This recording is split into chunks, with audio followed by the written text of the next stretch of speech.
Hey everybody, Roger Levin here with your Practice Revenue Pearl of the Week.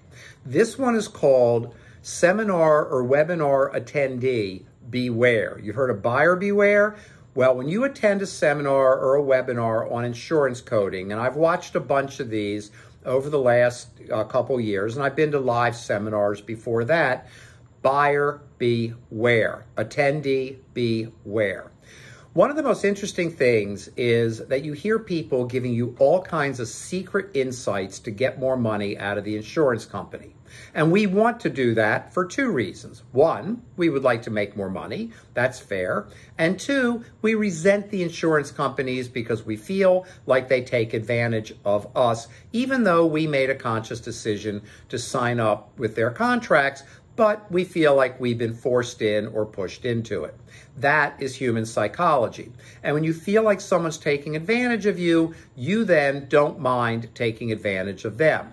The problem is when you sign an insurance contract, you're making a deal. And the deal you're making is to live by the contract and live by the law. When you take advantage of the insurance company, very often you're not playing in the gray, you're violating a contract or you are committing fraud, which is breaking the law. Now, I'm not judging anybody, but when I attend some of these programs and I listen to some of the recommendations, they are very in the gray, if not all the way toward the fraud side.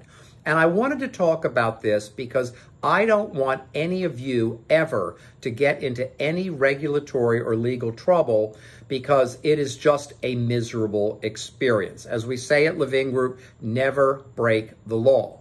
So along those lines, don't play in the gray unless you're fairly confident about what you are doing.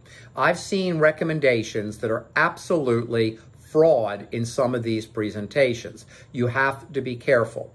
And if you think about it, insurance is one of the most regulated industries on the planet. Not that you like everything they do, not that you like your reimbursements, but they are highly regulated, which means most of what you need to know is black and white.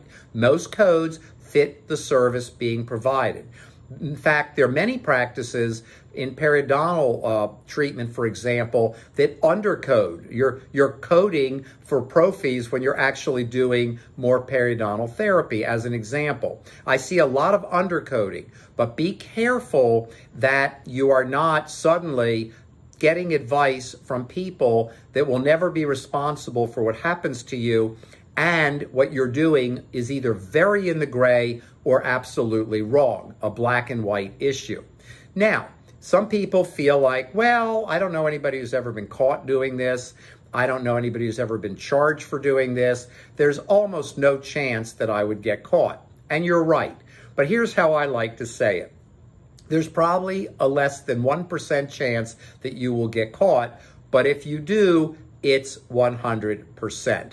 So you want to go through your career being as clean as possible, because if you ever have a problem, it gets pretty miserable. Just talk to someone who's had legal issues with an insurance carrier or the government. You don't want either of those. So I thought I'd bring it to your attention. Some of you may feel like you need to push the envelope. That's up to you. I never judge or criticize, but I do always try to protect everyone I meet in our profession.